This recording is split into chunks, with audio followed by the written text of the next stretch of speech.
A ruthless millionaire walks into court, smug and untouchable, convinced he owns the system. With cameras rolling, he mocks the black judge presiding over his case, belittling him right in front of the entire courtroom. But just 2 minutes later, the unthinkable happens, his chest tightens, his vision blurs, and he collapses in agony. As the paramedics rush in, there's only one person who can save him. The very man he just humiliated. Will Judge Davis let him suffer, or will he make the decision that changes both their lives forever? And when the millionaire wakes up to find his empire crumbling and his power stripped away, how far will he go to claw his way back?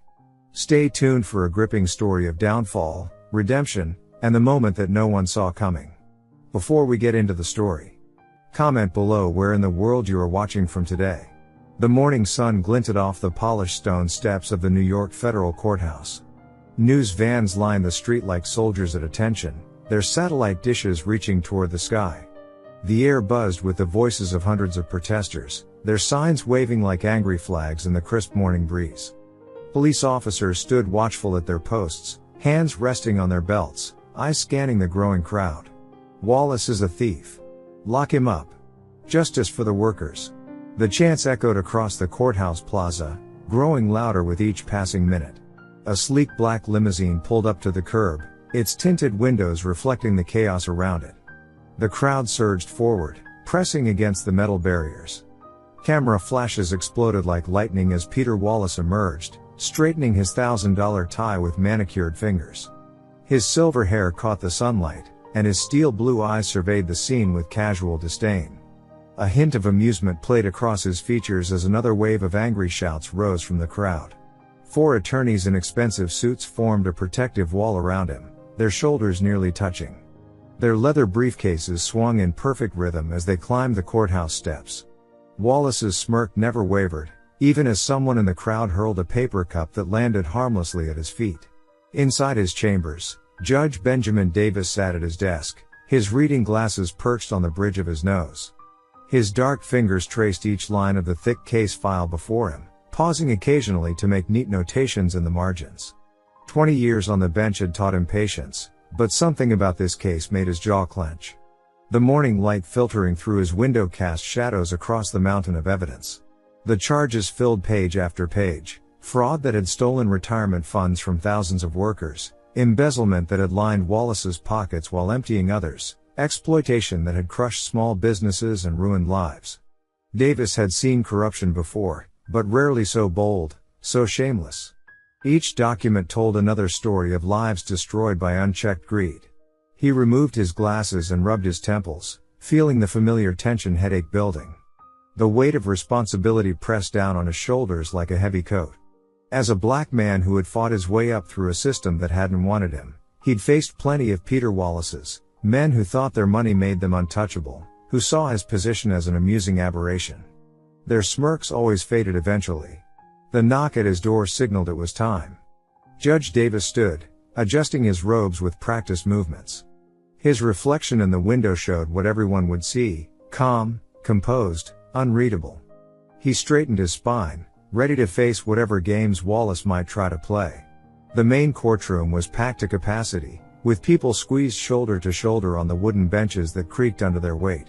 Reporters clutched their notepads, legal observers whispered among themselves, and curious onlookers craned their necks for a better view. The air felt thick with anticipation, heavy with the weight of expectation. Peter Wallace's entrance drew all eyes. He moved like he owned the room, each step purposeful and measured, nodding to his legal team as they arranged themselves at the defense table. His Italian leather shoes squeaked softly on the polished floor, the sound somehow emphasizing the arrogant tilt of his chin. The bailiff's voice cut through the murmurs. All rise. The Honorable Judge Benjamin Davis presiding. Judge Davis emerged from his chambers, his steps measured and deliberate. The room fell silent as he took his seat, his presence filling the space without effort. His dark eyes swept across the courtroom, taking in every detail, from the nervous shuffle of the court reporter to the defiant stance of the defendant. The lead prosecutor, a woman with gray-streaked hair pulled back in a severe bun, approached the podium. Her opening statement laid bare the ugliness of Wallace's crimes, her voice steady and controlled as she detailed each offense. She spoke of deleted records, of offshore accounts, of desperate employees who lost everything while Wallace bought his fourth yacht. Her words painted a picture of calculated cruelty and bottomless greed. Wallace leaned back in his chair, looking almost bored. His fingers drummed a quiet rhythm on the table as the prosecutor continued, the gold of his watch catching the light with each movement. A small smile played at the corners of his mouth, as if he were watching an amateur performance that amused him. Judge Davis's gavel cracked like thunder, the sound echoing off the high ceiling. Court is now in session. His voice carried authority without needing to raise it, commanding attention through sheer presence. The prosecutor resumed her statement, but Wallace was already turning to his lead attorney, his expensive cologne wafting across the aisle. His whisper carried just far enough for those nearby to hear, "This is cute. They think they have something on me." Judge Davis caught the whispered words, saw the smirk, noticed the casual arrogance in Wallace's posture. His expression remained neutral, but his eyes narrowed slightly as he watched the defendant's display of confidence. He'd seen that same arrogance crumble countless times before. The morning sun continued to stream through the high windows, casting long shadows across the courtroom floor. Dust motes danced in the beams of light, swirling like tiny stars above the proceedings. The trial of the decade was officially underway, and the air crackled with unspoken tension. In the gallery, a young woman clutched a photograph of her father, one of Wallace's victims, her knuckles white with suppressed emotion. A hush fell over the courtroom as Assistant U.S. Attorney Sarah Chen approached the evidence table. Her heels clicked against the marble floor with purpose as she lifted a thick stack of documents, her shoulders squared with determination. The fluorescent lights cast harsh shadows across the papers in her hands. "Your Honor, the government presents Exhibit A through F." She gestured to the overhead screen, her voice clear and unwavering. "These documents show a complex web of shell companies Mr. Wallace created to hide billions in stolen funds." The screen filled with flowcharts, each box connected by arrows that twisted and turned like snakes. Company names appeared and disappeared, money flowing between them in dizzying patterns. The sheer complexity of the scheme drew quiet gasps from the gallery. "As you can see," Chen continued, using her laser pointer to trace the money trail, "Mr. Wallace funneled pension funds through no less than 12 different shell companies." She pointed to specific transactions, her finger steady and sure. Here, and here, all leading back to his personal accounts in the Cayman Islands. Wallace didn't even glance at the screen. Instead, he examined his manicured nails with exaggerated interest, occasionally brushing invisible lint from his tailored suit. His attorney whispered something urgently in his ear, but Wallace waved him off with a flick of his wrist, as if shooing away an annoying fly.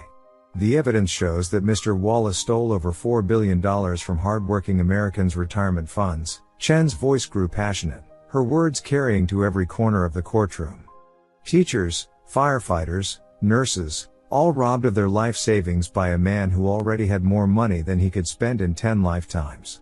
The gallery murmured, the sound like angry bees. Several elderly victims in the front row dabbed at their eyes with crumpled tissues, their hands trembling. Wallace stretched in his chair, the leather creaking beneath him, as if he were lounging at a boring business meeting. "Your Honor," Wallace interrupted, standing up despite his lawyer's attempt to grab his sleeve. He stretched his arms overhead as if he were at a country club rather than a federal courthouse, his gold cufflinks catching the light. "This is a waste of time. We all know how this ends." Judge Davis's dark eyes flashed, but his expression remained neutral, a mask of judicial composure. His hands folded carefully on the bench before him, fingers interlaced with practiced calm. "Mr. Wallace, I suggest you sit down and show appropriate respect for these proceedings." "Respect?" Wallace laughed, the sound sharp and hollow, echoing off the high ceiling. "For what? This circus?" He turned, scanning the courtroom with contempt before fixing his gaze on Judge Davis, his lips curling into a sneer. "Figures. A diversity hire. Let me guess, equity and inclusion put you here, not competence?" The courtroom erupted in shocked gasps. Several jurors' mouths fell open, their faces registering disbelief and disgust. Even Wallace's own attorney looked horrified, his face turning pale as he tugged desperately at his client's sleeve, whispering frantic warnings. But Judge Davis didn't flinch. He didn't raise his voice. His expression remained as still as carved stone, only his eyes betraying the intensity of his focus on Wallace. The silence stretched for one long moment, heavy with tension, like the air before a thunderstorm. "Are you finished, Mr. Wallace?" Davis asked, his voice steady and controlled, carrying the weight of decades of earned authority. Wallace's lips curled into a smirk, his eyes glittering with malice like a predator sizing up its prey. He leaned forward, placing both hands on the defense table with an air of casual defiance. "Oh, I'm just getting started." The room held its collective breath, the air thick with anticipation. The court reporter's fingers hovered over her keyboard, frozen in place. The bailiff's hand drifted toward his belt, ready for trouble. But Judge Davis simply watched Wallace, his calm presence making the defendant's outburst seem all the more childish by comparison, like a toddler's tantrum before a mountain. Assistant U.S. Attorney Chen straightened her blazer and smiled slightly, smoothing an invisible wrinkle from her sleeve. "Your Honor, the prosecution calls Michael Torres to the stand." Wallace's perfectly maintained composure flickered for a split second. His jaw tightened, though he quickly masked it with his usual arrogant smile, the one he'd perfected over years of board meetings and press conferences. But Judge Davis had caught that momentary slip, the first real crack in Wallace's carefully constructed facade. Torres walked to the witness stand, his shoulders slightly hunched, as if carrying an invisible weight. He was a middle-aged man in a simple gray suit that had seen better days, his thinning hair neatly combed. He looked exactly like what he was, a mid-level accounting executive who had spent 20 years keeping his head down and doing his job, never expecting to end up in the spotlight like this. "Mr. Torres," Chen began, her voice clear and measured, "what was your position at Wallace Enterprises?" "I was senior financial controller for the North American division," Torres replied, his voice steady despite the weight of Wallace's stare burning into him from across the courtroom. "And in that capacity, what did you discover?" Wallace's lawyer jumped to his feet, his expensive suit rustling. "Objection, Your Honor. This testimony wasn't included in the original discovery." "Your Honor," Chen countered smoothly, "Mr. Torres only came forward 3 days ago. We submitted an emergency motion to amend." "Which I granted," Judge Davis interjected calmly, his deep voice carrying authority without having to raise it. "Objection overruled. Continue, Ms. Chen." As Torres began describing the elaborate network of offshore accounts and falsified records, Wallace's fingers drummed against the defense table in an increasingly agitated rhythm. His lawyer slid a yellow legal pad toward him with a pointed look, but Wallace pushed it away with barely concealed irritation. Chen projected a series of emails onto the courtroom screen, the blue-white glow illuminating the tension in the room. "Mr. Torres, could you explain these communications?" "These are emails between Mr. Wallace and the Board of Global Trust Bank," Torres explained, pointing to specific passages. He instructed them to transfer pension funds into account 274B in the Cayman Islands. But that account wasn't listed in any official records. "Not one." Wallace's smirk faltered, the corner of his mouth twitching. His eyes darted to his lawyer, who was frantically scribbling notes, the pen making scratching sounds in the hushed courtroom. "And what happened to those funds?" "They were split into smaller amounts and filtered through shell companies," Torres continued, gaining confidence as he spoke. "Eventually, they ended up in Mr. Wallace's personal accounts. Every single penny." Chen methodically walked Torres through document after damning document. Bank statements. Transfer records. Internal memos marked confidential in bold red letters. With each new piece of evidence, Wallace's practiced confidence seemed to crack a little more, like a sheet of ice splintering under too much weight.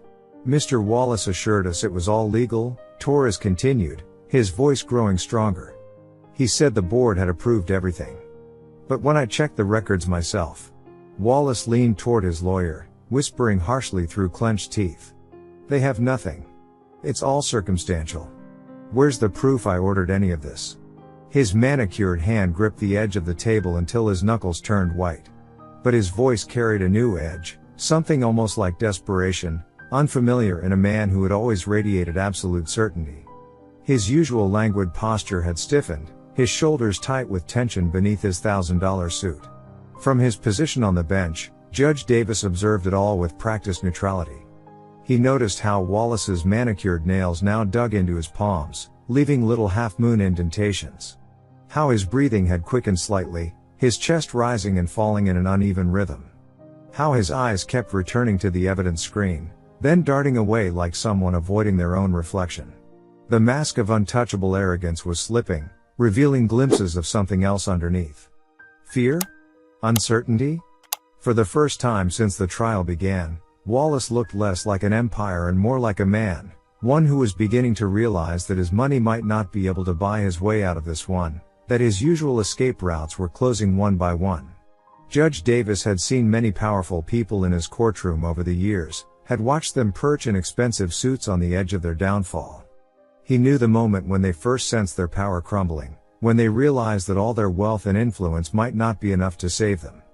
That moment was playing out before him now, in every subtle shift of Wallace's expression, in every forced smile that didn't quite reach his eyes, in every nervous adjustment of his silk tie. The carefully constructed armor was beginning to crack, hairline fractures spreading across its surface. And through those cracks, the truth was finally starting to seep through, like water finding its way through stone. Wallace leaned back in his chair, that familiar smirk playing across his face as Torres fumbled through his oath. But suddenly, something changed. Wallace's smug expression vanished, replaced by confusion. His right hand flew to his chest, clutching at his expensive silk tie, his manicured fingernails digging into the fabric. "Mr." Wallace tried to speak, but the words wouldn't come. His face contorted in pain, beads of sweat breaking out across his forehead. The color drained from his face, leaving him ghostly pale under the harsh fluorescent lights that seemed to highlight every bead of perspiration. His lawyer, Richard Stanford, noticed first. "Peter? Are you all right?" Stanford's hand hovered uncertainly over his client's shoulder. Wallace's breathing became rapid and shallow, like a trapped animal's. He tried to stand but stumbled, knocking over his water glass. It shattered on the floor, the sound echoing through the suddenly silent courtroom, water spreading across the polished tiles like spilled mercury. "I can't," Wallace gasped, his knees buckling. Stanford caught him before he hit the ground, the lawyer's expensive briefcase clattering to the floor beside them. "We need medical help," Stanford shouted, his voice cracking with urgency. "My client needs immediate medical attention." His usually composed demeanor crumbled as he struggled to support Wallace's weight. The courtroom erupted into chaos. Spectators jumped to their feet, craning their necks to see, their whispers growing into a concerned murmur. Reporters scrambled for their phones, already dialing their editors, fingers flying across keypads. The prosecution team exchanged worried glances, while the court officers rushed forward, their shoes squeaking against the floor. Wallace lay on the floor now, his expensive suit wrinkled, his face contorted in agony. His breathing came in short, desperate gasps, each one more labored than the last. "Help," he wheezed, all traces of his former arrogance gone, replaced by raw fear. "Please." The court officers radioed for emergency services, their voices tight with tension. "Medical emergency in courtroom 4B. Possible heart attack. Need immediate response." Their words crackled over the radio, adding to the growing tension. Within minutes, paramedics burst through the heavy wooden doors, pushing a gurney, its wheels squeaking against the floor. They knelt beside Wallace, their movements quick and professional, equipment clattering as they worked. One placed an oxygen mask over his face while another checked his vital signs, their latex gloves snapping as they worked.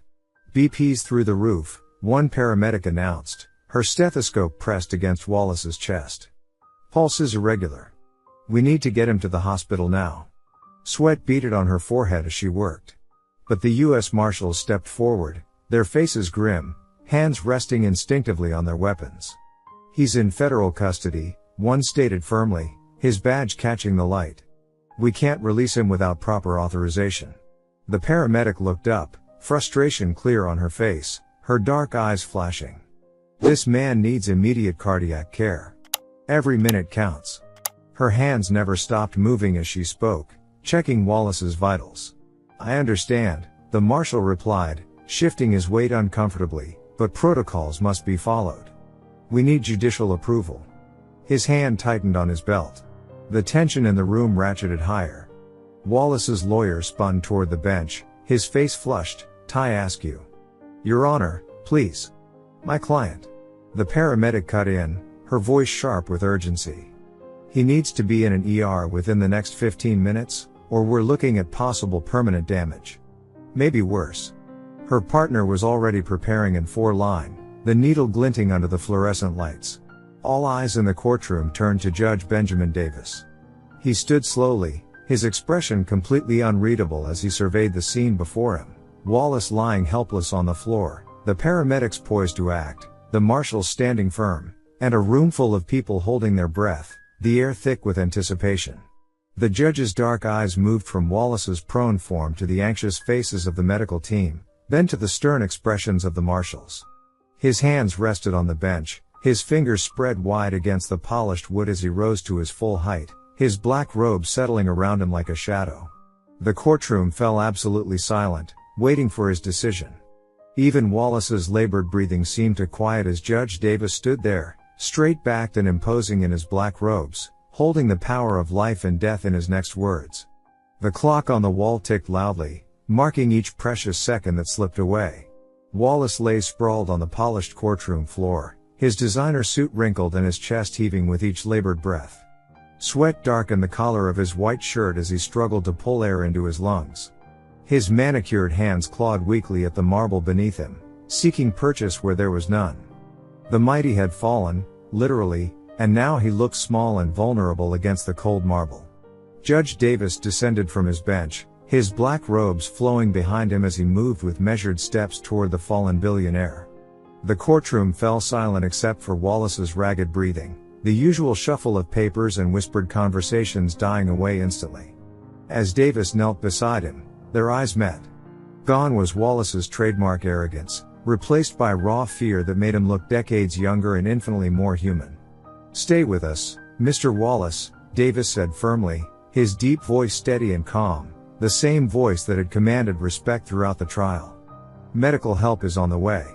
Wallace's fingers clutched weakly at Davis's sleeve, his perfectly manicured nails catching on the fabric. His lips moved, but no sound came out, just shallow gasps for air. The judge pressed 2 fingers against Wallace's neck, counting the rapid, irregular pulse that fluttered like a trapped bird beneath his skin. The paramedics burst through the heavy wooden doors, equipment in hand, their boots squeaking against the polished floor. They quickly surrounded Wallace, their practiced movements efficient and urgent. One attached monitoring leads to his chest while another slipped an oxygen mask over his face, the plastic immediately fogging with each desperate breath. "Blood pressure's dropping," one paramedic announced, her voice tense. "We need to move him now." The lead paramedic turned to Judge Davis, his expression grave. "Your Honor, we need authorization to remove him from custody for emergency medical treatment. Without your signature, we can't transport him. Protocol requires it." Wallace's eyes locked onto Davis. The fear in them was naked now, primal, stripped of all pretense. His hand reached out, trembling like a leaf in autumn. "Help. Me," he wheezed behind the oxygen mask, the words barely audible. "Please." The irony wasn't lost on anyone in the courtroom. The man who'd sneered at Davis's authority, who'd dismissed him as a diversity hire during countless pretrial motions, now depended entirely on his decision. Wallace's life literally hung in the balance, waiting for the stroke of a pen from the very judge he'd mocked and belittled throughout the proceedings. Davis stood perfectly still for a moment, his expression unreadable, years of judicial composure masking whatever thoughts might be racing through his mind. The entire courtroom seemed to hold its breath, the tension thick enough to cut. Then, without a word, he took the clipboard from the paramedic. His pen moved across the paper in one fluid motion, authorizing Wallace's release for medical treatment. "Get him to the hospital," Davis ordered, his voice firm but calm, brooking no argument. The paramedics wasted no time. They transferred Wallace onto a stretcher, strapping him down securely with practiced efficiency. The oxygen mask fogged with each desperate breath as they wheeled him toward the door, the stretcher's wheels rattling against the floor. The gathered crowd parted silently, watching as the once powerful Peter Wallace was rushed away, his life now in the hands of strangers. Through the open doors, camera flashes exploded as reporters caught sight of the scene, their shouted questions echoing in the hallway. The man who'd arrived that morning in a luxury car, surrounded by an army of lawyers, was now being loaded into an ambulance. His perfectly tailored suit was rumpled, his carefully styled hair disheveled, his face ashen beneath the oxygen mask. All his wealth, all his connections, all his power, none of it mattered now. The heavy doors swung shut behind them with a resounding thud, leaving the courtroom in stunned silence. Judge Davis stood motionless, watching the space where Wallace had lain moments before. The marble floor still bore the scuff marks from the paramedics' boots, dark streaks against the pristine surface, the only evidence remaining of how quickly fortune could turn, how swiftly the mighty could fall. The steady beep of hospital monitors filled the sterile room as Wallace opened his eyes. The cotton sheets felt rough against his skin, nothing like the silk he was used to. And dripped clear fluid into his arm, and the hospital gown made him feel exposed, vulnerable. The harsh fluorescent lights cast unfamiliar shadows across the room, making everything feel alien and unwelcoming. He reached for his phone on the bedside table, hands trembling. No new messages from his children. He'd tried calling them 5 times since being admitted, leaving increasingly desperate voicemails that went unanswered. Their silence hurt more than the chest pain that had brought him here, a deep ache that no medication could touch. "Mr. Wallace?" A nurse entered, checking his vitals with practiced efficiency. "Your lawyer is here." She adjusted his foreline and made a quick note on his chart before stepping aside. Marcus Chen, his lead attorney, walked in looking exhausted. His usually pristine suit was wrinkled, and dark circles shadowed his eyes. His briefcase, once gleaming leather, looked as worn down as its owner. "Peter, we need to talk." Wallace tried to sit up straighter, wincing at the sharp pain in his chest. "Tell me you've unfrozen my accounts." His voice carried a hint of desperation he couldn't quite hide. Chen shook his head slowly.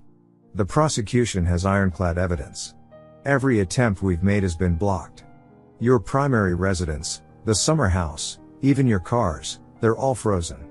The judge's orders were comprehensive. What about my emergency funds? The offshore accounts?" Wallace's fingers clutched at the rough hospital blanket. "Found and frozen." Chen's voice was heavy with resignation. "Peter, I've been your lawyer for 15 years. I've never seen a case this solid against you. Maybe it's time we discuss a plea deal. It might be your only option left." Wallace's face flushed with anger, the heart monitor beeping faster. "A plea deal? I don't do plea deals. I win. That's what I do, it's who I am. Not this time." Chen gathered his briefcase, looking older than Wallace had ever seen him.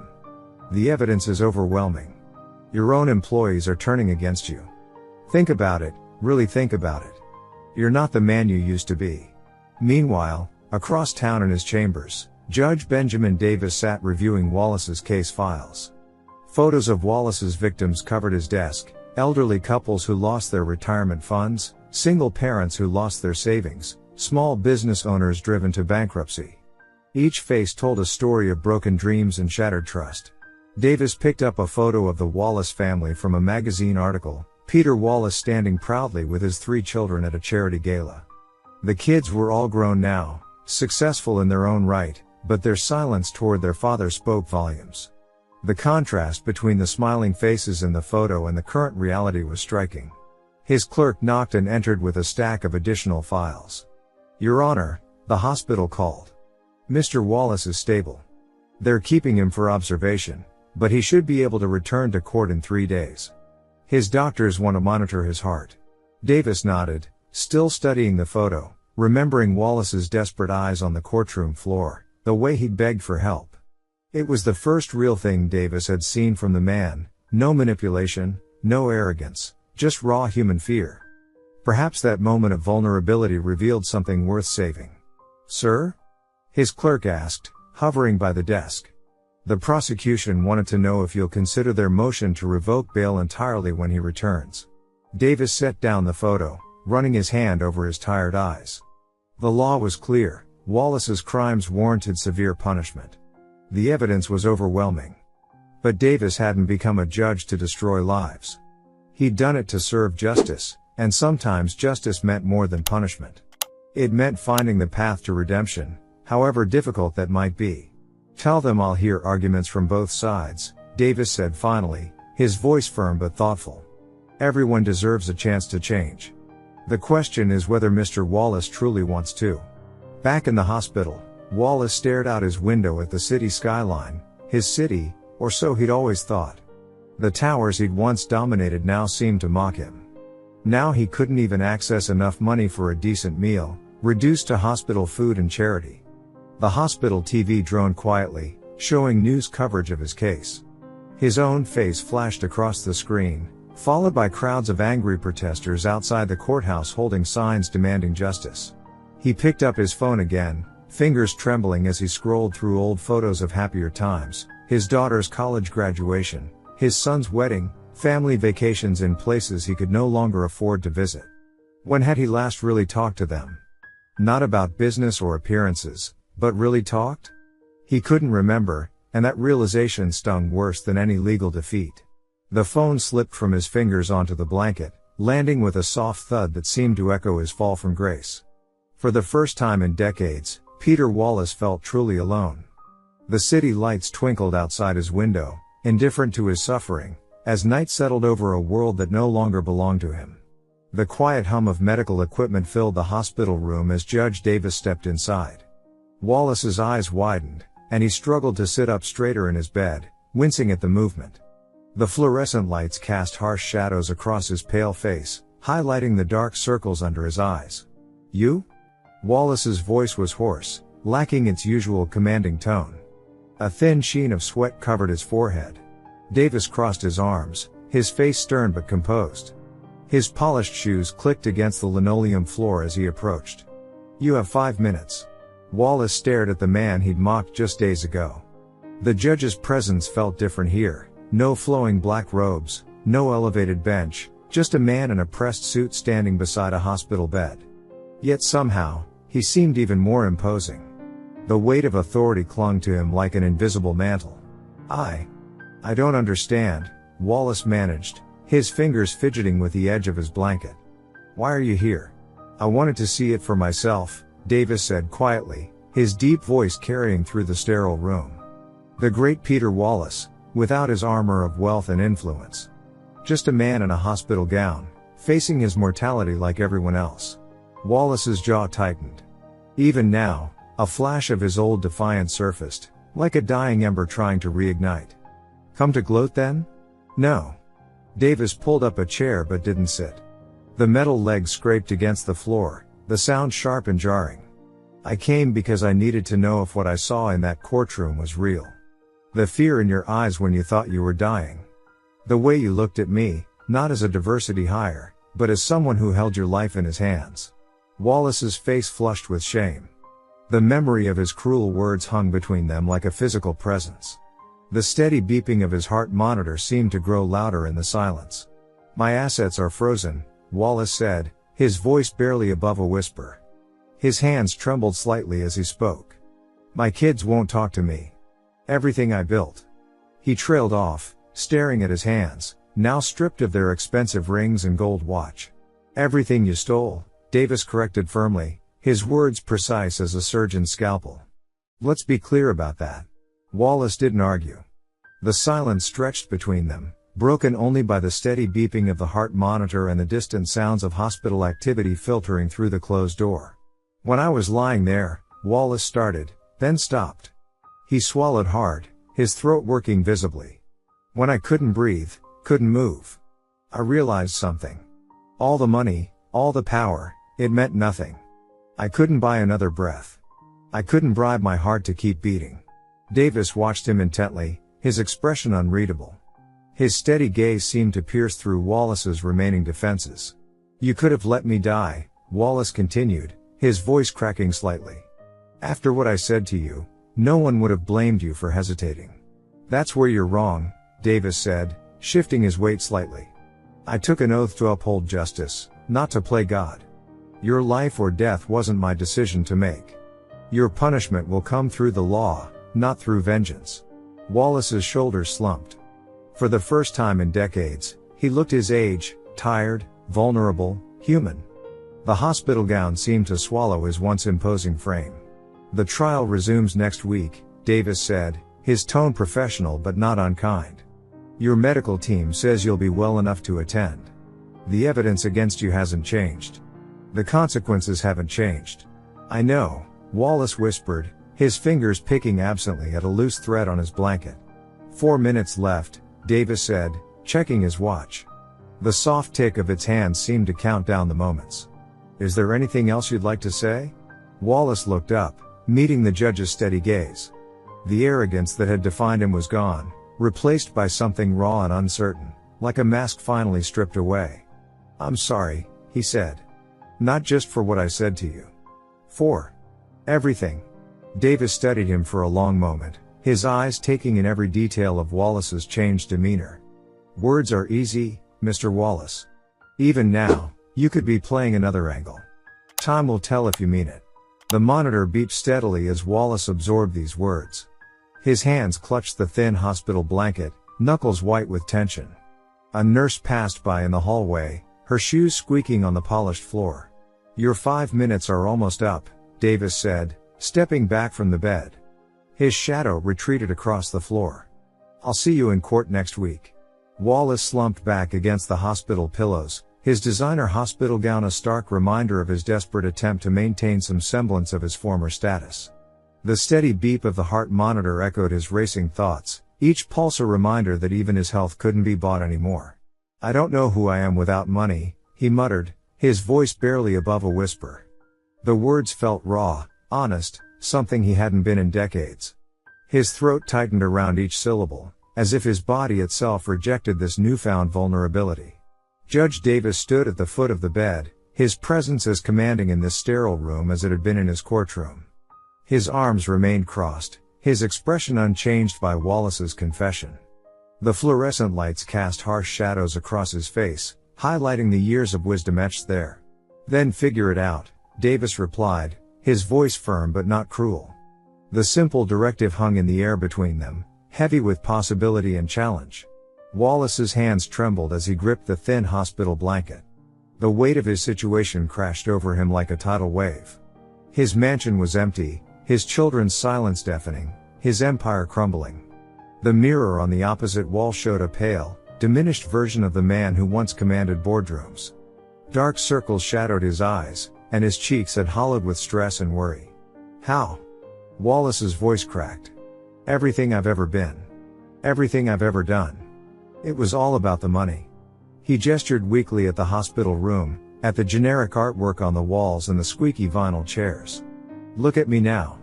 I can't even get a private room anymore. Davis took a step closer, his shoes clicking against the linoleum floor. The sound echoed in the small space like a judge's gavel. Maybe that's exactly what you need, to see the world without your golden shield. Wallace let out a bitter laugh that turned into a painful cough. His chest heaved as he struggled to catch his breath. You're enjoying this, aren't you? Seeing me brought low? No. Davis's response was immediate and sincere. His dark eyes held Wallace's gaze steadily. Justice isn't about enjoyment, Mr. Wallace. It's about truth. And sometimes, the truth hurts. Wallace's face contorted with emotion, anger, fear, and something deeper, shame. The monitors beeped faster as his pulse quickened. My father always said a man's worth was in his wallet. I believed him. I lived it. I taught my own children the same thing. His voice grew quieter, almost disappearing beneath the hospital room's ambient noise. And now they won't even take my calls. Money didn't make those choices, Mr. Wallace. You did. The words hit Wallace like physical blows. He turned to look out the window, where the city skyline stood against the afternoon sun, buildings he used to own parts of, towers where his name once shone in golden letters. Now they seemed to mock him with their distant grandeur. I don't know how to be anything else, he admitted, his voice hollow. The confession echoed off the sterile walls, making him feel smaller with each reverberation. Then figure it out, Davis repeated, but this time his tone carried a different weight. That's not a suggestion, Mr. Wallace. It's your sentence. Find out who Peter Wallace is when he can't buy his way through life. Wallace looked back at the judge, seeing not the diversity hire he'd mockingly accused him of being, but a man who'd earned every step of his journey. A man who knew exactly who he was, with or without status symbols. The realization made Wallace's stomach twist with shame at his past prejudices. And what if I can't? Wallace asked, hating how vulnerable he sounded. His fingers picked nervously at a loose thread in the blanket. Then you'll have failed at the most basic task of being human, knowing yourself. Davis checked his watch, the simple timepiece a stark contrast to the diamond-encrusted one Wallace used to wear. Your 5 minutes are up. Wallace lay in his hospital bed, the muted glow of the TV casting harsh shadows across his gaunt face. His fingers trembled as he clicked through news channels, each one displaying his downfall in vivid detail.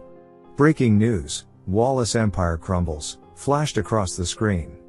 The once proud CEO watched helplessly as footage showed federal agents raiding his corporate offices, carrying out boxes of evidence. His chest tightened, but this time it wasn't a heart attack, it was something deeper, more painful. The reporter's voice cut through his thoughts. Sources say the fraud scheme may have affected over 10,000 employees' pension funds. Wallace's eyes fixed on images of former employees being interviewed. An elderly janitor wiped tears away, describing how he'd lost his entire retirement savings. A young mother held her child, explaining how she couldn't afford her daughter's medical treatments anymore. These were faces he'd never bothered to notice before. Names he'd dismissed as numbers on spreadsheets. Now their pain was impossible to ignore. The TV showed his mansion being seized, luxury cars being towed away. His phone lay silent beside him, no calls from his children, no messages from his so-called friends. The hospital room felt smaller by the minute, the walls closing in around him. Who the hell am I? He whispered, his voice cracking. The words hung in the sterile air, unanswered. For the first time, he couldn't hide behind designer suits or expensive watches. His reflection in the dark TV screen showed just a man in a paper-thin hospital gown, looking old and lost. He thought about Judge Davis's words, then figure it out. But how? His whole life had been built on wealth and power. Every decision, every relationship, every moment had been filtered through money. Without it, the world felt foreign and frightening. The news switched to footage of his courtroom collapse. There he was, sprawled on the floor, gasping for air while Judge Davis, the man he'd insulted and mocked, saved his life. The memory made his cheeks burn with shame. Wallace reached for the remote with shaking hands, but couldn't bring himself to turn it off. Another headline scrolled across the screen. Wallace children distance themselves from disgraced father. His daughter's statement played next. I can't defend what my father did. Those people trusted him, and he betrayed that trust. Her words cut deeper than any legal document or news report. He pressed his palms against his eyes, but couldn't block out the truth. Everything he'd built was a lie. Every achievement was stained. Every victory had come at someone else's expense. Who the hell am I? He whispered again, his voice barely audible over the steady beep of hospital monitors. The question echoed in his mind, demanding an answer he didn't have. The man who had once commanded boardrooms with a single gesture now couldn't even look himself in the eye. The billions he'd accumulated, the power he'd wielded, it had all been a mask. Now that mask was gone, shattered on the courtroom floor alongside his arrogance. He glanced at the door, half expecting his lawyer or some reporter to burst in. But there was only silence. No one was coming to save him. No amount of money could fix this. For the first time in his life, Peter Wallace was truly alone with himself, and he had no idea who that person was. With shaking hands, Wallace picked up the hospital phone. He'd memorized Davis's office number from the court documents. Each digit he dialed felt like another piece of his armor falling away. Judge Davis's chambers, a secretary answered. This is Peter Wallace. I need to speak with him. His voice cracked, unfamiliar even to himself.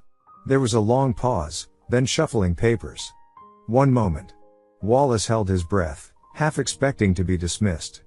But then Davis's deep, steady voice came through the line. Mr. Wallace. Wallace swallowed hard. The words stuck in his throat. Gone was the smug billionaire who'd mocked this man in court. How do I fix this? The silence that followed felt endless. Wallace could almost see Davis sitting at his desk, probably in that straight-back chair, expression unreadable as always. You don't, Davis finally replied, each word deliberate and heavy. You own it. Wallace gripped the phone tighter. What does that even mean? I can pay people back. I can. No, Davis cut him off. You're still thinking like a rich man who can buy his way out of trouble. That's not owning it. That's trying to fix it. Then what? Wallace's voice rose with frustration. What do you want from me? It's not about what I want, Davis said. It's about those people whose lives you destroyed. The janitor who lost his retirement. The single mother who can't afford her child's medicine. You don't fix their pain. You own it. You carry it. You let it change you. Wallace felt tears burning in his eyes, real tears, maybe for the first time since he was a child. I don't know how, he whispered. That's the first honest thing you've said since this trial began, Davis responded. Start there. Stop trying to control everything. Stop trying to win. Just own it. The words hit Wallace like physical blows. He thought about his own children, who wouldn't even visit him. He'd taught them the same lessons his father had taught him, that money was everything, that power meant never having to say sorry. I'm scared, Wallace admitted, the words barely audible. Good, Davis said. That's what owning it feels like. The line went dead, leaving Wallace alone with his thoughts and the weight of Davis's words. He looked around his hospital room, no flowers, no cards, no visitors. Just the consequences of a lifetime of putting wealth above humanity. For the first time, he didn't try to scheme his way out. He didn't look for an angle or an escape route. He just sat there, letting himself feel the full weight of what he'd done. The news of Wallace's disappearance spread quickly through the courthouse. Judge Davis sat in his chambers, fingers drumming against his polished desk as he read the hospital report. Wallace had simply walked out, no dramatics, no elaborate escape. He'd just left. Davis knew better than to think Wallace had fled the country. The man's accounts were frozen, his passport flagged. No, this was something else.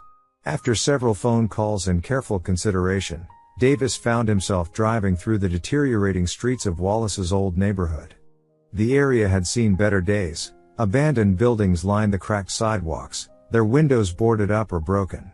Wallace's childhood home stood at the end of a dead-end street.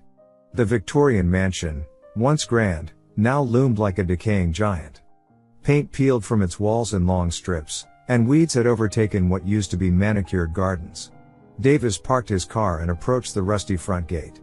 It creaked open at his touch. As he walked up the path, he noticed fresh footprints in the dust. Inside, the house was a museum of neglect. Sheets covered old furniture, and cobwebs decorated every corner. Davis's footsteps echoed on the wooden floors as he moved through the rooms. He found Wallace in what must have been the study. The billionaire sat in an old leather chair, staring at a large portrait above a cold fireplace. It showed a stern-faced man in an expensive suit, Wallace's father. I used to think he was the strongest man in the world, Wallace said without turning around. His voice was hollow, empty of its usual arrogance. Funny how things change. Davis remained in the doorway, observing. Wallace looked smaller somehow, his expensive suit wrinkled and dusty. The hospital called, Davis said quietly. Wallace nodded slowly. I needed to see this place again. To remember. He gestured weakly at the room. He made his fortune the same way I did. Stepping on others. Breaking rules. Breaking people. His laugh was bitter. I spent my whole life trying to be him. And now? Davis asked. Wallace finally turned to face him. His eyes were red-rimmed, his face haggard. Now I realize I succeeded. He looked back at the portrait. And it terrifies me. Davis stepped into the room, dust motes dancing in the dim light filtering through dirty windows. The air was heavy with decades of secrets and shame. You know what the worst part is? Wallace continued, his voice barely above a whisper. I can't even blame him anymore. Every choice I made, every person I hurt, every rule I broke, that was all me. I chose this. The silence stretched between them, filled with the weight of confession and recognition. In this decaying shrine to power and privilege, something was breaking down in Wallace, and maybe, just maybe, something new was trying to emerge. Davis moved closer, studying the portrait of Wallace's father. The same cold eyes, the same proud tilt of the chin. The same emptiness. Choosing to be him was your first mistake, Davis said. Now you have a different choice to make. Wallace's hands gripped the arms of the chair until his knuckles turned white. I don't know how to be anyone else. The abandoned house loomed before them, its paint peeling and shutters hanging crooked. Wallace sat on the worn front steps, looking smaller somehow without his expensive suit and carefully maintained appearance. His hospital gown had been replaced with plain clothes that seemed to hang off his frame. Davis approached slowly, his footsteps crunching on the overgrown gravel driveway. Wallace didn't look up. This is where it all started, Wallace said, his voice hollow. Right here on these steps. He ran his hand along the weathered wood. I was 10 when my father made me watch him fire our housekeeper. She'd worked for us for 15 years, raised me since I was a baby. She was crying, begging him to reconsider. She had 3 kids to feed. Davis remained standing, silent but attentive. You know what he told me after she left? Wallace's voice cracked. He said, that's how you handle the help, son. The moment they think they're family, cut them loose. Money is power, and power means never letting anyone close enough to hurt you. Wallace looked up at the house's broken windows. Every lesson was like that. When I got an A in math, he made me sleep in the garage until I could prove I deserved a bed. When I showed mercy to a business rival in high school debate club, he didn't speak to me for a month. My father built this empire on broken people. And Wallace's shoulders slumped. I became exactly what he wanted. Worse, even. At least he was honest about being a monster. Judge Davis finally spoke, his voice level. And now? Now? Wallace laughed bitterly. Now I'm sitting on the steps of a condemned house, talking to the judge who's going to send me to prison, wondering if I ever had a chance to be different. That's not what I asked, Davis said firmly. I asked what you're going to do about it. Wallace blinked, caught off guard.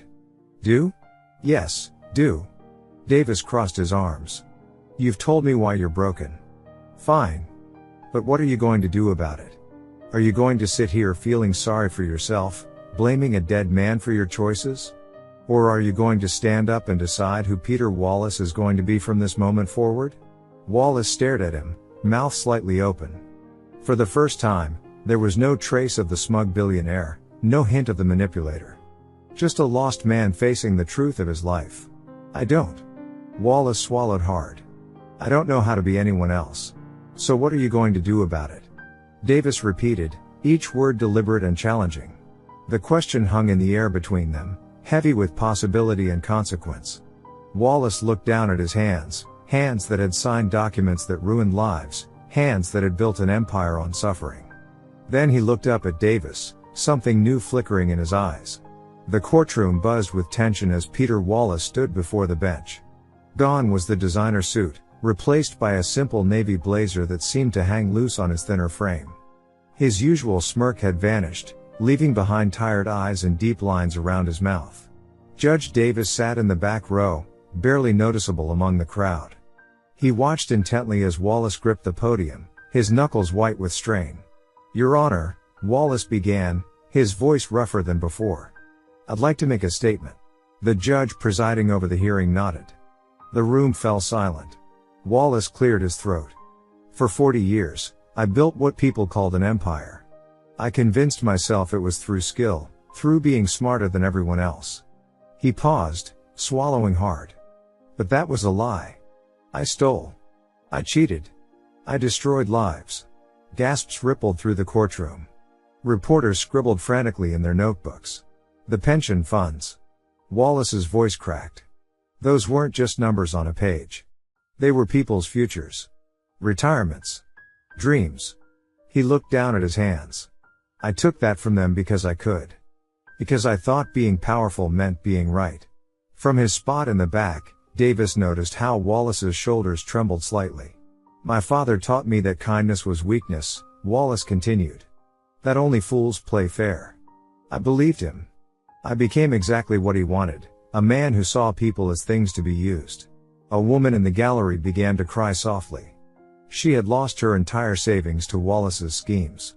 I can't undo what I've done, Wallace said, looking directly at her. I know that. But I'm here to take responsibility. Every charge, every accusation, They're all true. And I'm ready to face the consequences. The courtroom erupted in shocked whispers. No one had expected this from the man who once bragged about being untouchable. I don't ask for mercy, Wallace said firmly. I don't deserve it. What I did was calculated, deliberate, and wrong. I hurt people because I could profit from their pain. That ends today. Davis watched as Wallace's admission seemed to physically transform him. The arrogance that had once defined him was gone, replaced by something that looked remarkably like dignity. To everyone I've harmed, Wallace's voice grew thick with emotion. I know these words mean little compared to what you've lost. But I am sorry. Truly, deeply sorry. The silence in the courtroom was deafening. Even the most hardened reporters looked stunned. This wasn't the carefully crafted statement of a PR team. This was raw, honest, painful truth. From his seat, Davis remained still, his expression neutral. But inside, he felt the weight of this moment. He had watched Wallace's journey from that first day in court, from mockery to crisis, from denial to this moment of brutal honesty. Wallace straightened his shoulders, facing the consequences of his actions head on. I'm ready for whatever sentence the court deems appropriate. I only ask that any restitution possible be made to those I've wronged. The judge presiding over the hearing leaned forward, studying Wallace carefully. The entire room seemed to hold its breath. In the back row, Davis watched as the man he'd once seen as nothing but corruption incarnate showed what real change looked like. It wasn't pretty. It wasn't perfect. But it was real. The federal courtroom was silent as Peter Wallace stood before Judge Benjamin Davis for sentencing. Gone was the designer suit, replaced by a simple gray outfit that seemed to hang loosely on his thinner frame. His face, once marked by arrogance, now showed something different, acceptance. Your Honor, Wallace began, his voice steady but humbled. I don't stand here today asking for mercy or leniency. I've had time to think about everything I've done. The lives I've ruined. The people I've hurt. He paused, swallowing hard. For the first time in my life, I understand what it means to have nothing. And somehow, that's given me everything I never knew I needed, clarity. Judge Davis studied the man before him, noting how Wallace's shoulders no longer carried that entitled swagger. The judge's dark eyes remained stern, yet thoughtful. The money, the power, it was all a shield, Wallace continued. I used it to hide from who I really was. A coward. A thief. Someone who thought rules didn't apply to him. His voice cracked slightly. I was wrong. The judge leaned forward slightly. Mr. Wallace, you've pleaded guilty to multiple counts of fraud, embezzlement, and corporate exploitation. The minimum sentence is 15 years. Do you understand this? Yes, Your Honor. Wallace nodded, then added something that made several people in the courtroom exchange surprised glances. And I accept it. Not as a punishment, but as a chance to make things right. Judge Davis's expression remained unchanged, but something flickered in his eyes. Very well. This court sentences you to 18 years in federal prison. The gavel struck, and Wallace was led away. 3 days later, Judge Davis visited Wallace at the federal prison. The meeting room was sparse, just a metal table and 2 chairs. Wallace sat straight-backed in his orange jumpsuit, hands folded on the table. I didn't expect to see you here, Wallace said quietly. Neither did I, Davis replied, taking the seat across from him. But I needed to understand something. What's that? If this change is real. Davis's gaze was penetrating. I've seen many men find religion or remorse when they're facing consequences. Most forget at the moment they think they're in the clear. Wallace nodded slowly. I used to think being powerful meant being untouchable. Now I know true power is facing what you've done. He met Davis's eyes. I'm not asking for forgiveness. I haven't earned it. No, you haven't, Davis agreed. Redemption isn't given, Mr. Wallace. It's earned through actions, not words. Through consistent choices made when no one's watching. I understand that now. Wallace's fingers traced an invisible pattern on the table. You know, when you signed that release in the courtroom, when I was having that heart attack, I couldn't understand why. I'd insulted you, mocked you, tried to diminish you. Because that's what justice means, Davis said firmly. Not revenge. Not punishment for its own sake. Justice is about doing what's right, even when it's hard. Even when the person doesn't deserve it. Wallace absorbed these words, nodding slowly. You taught me something I never learned in all my years of buying and selling power. Real strength isn't about control over others. It's about control over yourself. Remember that, Davis said, standing up. Redemption is earned every day, Mr. Wallace. One choice at a time. As Davis turned to leave, Wallace called out softly, Thank you, Your Honor. Not for mercy, but for justice. Davis paused at the door, looking back at the man who had once seemed untouchable, now humbled but somehow more dignified in his prison orange than he'd ever been in his $1,000 suits. Prove it was worth it, Mr. Wallace. That's all I ask. Judge Benjamin Davis sat in his chambers late one evening, the city lights twinkling through his window. His desk was neat as always, case files arranged in perfect order. But tonight, his attention was fixed on a simple white envelope bearing the stamp of the Federal Correctional Institution. With careful fingers, he opened the letter, recognizing the now familiar handwriting of Peter Wallace. The paper was plain, prison issued, the ink blue and slightly smudged. Dear Judge Davis. I've written this letter a dozen times in my head. Each version seemed wrong, too formal or too casual. How do you thank the person who saved your life by taking everything away? For 40 years, I measured my worth in dollars. My father taught me that power was everything, and I believed him. I built towers of glass and steel, but I was hollow inside. Empty. That day in court when my heart gave out, I thought I was dying. Maybe, in a way, I was. The old Peter Wallace did die that day. The man who thought he was untouchable. The man who mocked you and everything you stood for. You could have let me suffer. After what I'd said to you, no one would have blamed you. But you showed me something I'd never understood before. True power isn't about control or money. It's about doing what's right, even when it's hard. These prison walls have taught me more than all my years in boardrooms. The men here, they see me for who I am, not what I own. For the first time in my life, I have to earn respect. Real respect. I help teach literacy classes now. There's a young man here who reminds me of myself at his age, angry, scared, hiding behind a mask of toughness. Yesterday, he read his first complete book. The pride in his eyes. It meant more than any business deal I ever closed. You didn't just sentence me, Judge Davis. You gave my life meaning. You showed me that redemption isn't about erasing the past, it's about building a better future. I know I'll spend many more years here, and I should. But, thanks to you, these aren't empty years. They're full of purpose. With sincere gratitude. Peter Wallace. Davis set the letter down slowly, letting out a long breath. The setting sun cast warm shadows across his desk, and for the first time since the trial began, he smiled. It wasn't a big smile, just a slight upturn of his lips, but it carried the weight of vindication. He thought back to that day in the courtroom, Wallace gasping on the floor, and how close he'd come to hesitating.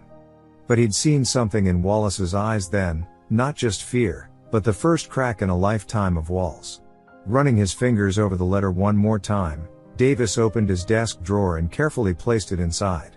The smile remained on his face as he gathered his things to head home.